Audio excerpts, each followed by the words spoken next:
For many of our clients who've sustained a life-changing injury, their biggest worry isn't the claim itself, it's what's going on around the claim and how they're going to pay for these things. So that could be the everyday things like a mortgage, bills, putting food on the table, but it's also the things that now arise because they are injured, paying for private rehabilitation, paying for their care, adaptations to their accommodation, specialist transport, the list goes on. It's our job to make sure that we can help our clients secure those things, and one of the ways we can do that is to get interim payments. Although cases can take a number of years to reach a final conclusion, our clients don't have to wait until the end of their case before they see any of their compensation.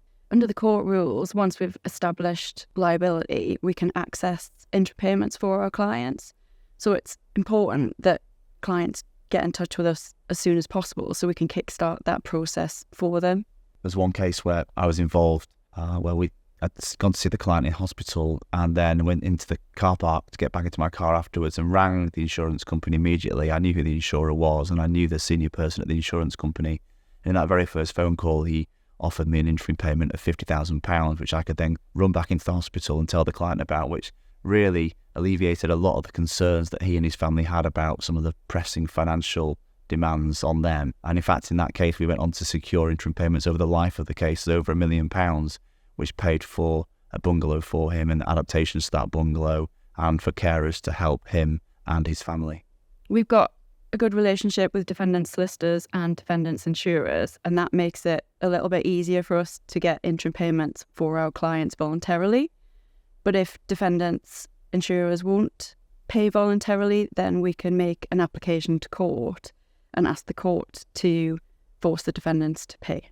In some cases, it's not possible to get an interim payment either voluntarily from the insurer or via the court because we just don't know the full circumstances of the accident, particularly in those early stages.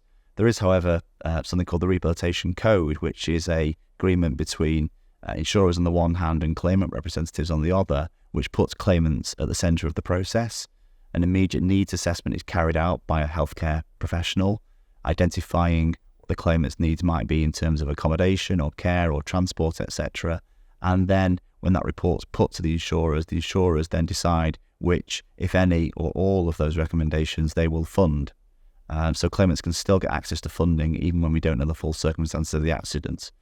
One example of that would be a case I was involved in where I was acting for a deaf client and she had a spinal cord injury and was assigned to a spinal injury centre a long way away from her family home.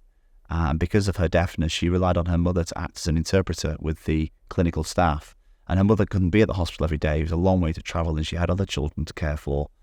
So at a very early stage, the insurers recognised her difficulty and agreed to fund a placement at a private rehab setting, much closer to her home, so her family could go and visit her every day and her mother could interpret between the client and the clinical treating staff. So even though we didn't have an admission at that early stage, the insurers still paid for that. We've got agreements in place with some of the big insurers, which helps us secure interim payments for our clients or funding under the rehab code. But where clients don't have access to any funds, we can help with our in-house rehabilitation coordinator or our pro bono team. The rehab coordinator is a registered nurse by background, so she can help advise the client and their family about some of their needs and how they might be addressed, but can also work with statutory services to make sure that they get the accommodation they need or the clinical support or therapies that they need following their serious injury. Ultimately, our goal is to help our clients make the best possible recovery from their injury, and obtaining interim payments is a crucial part of that process.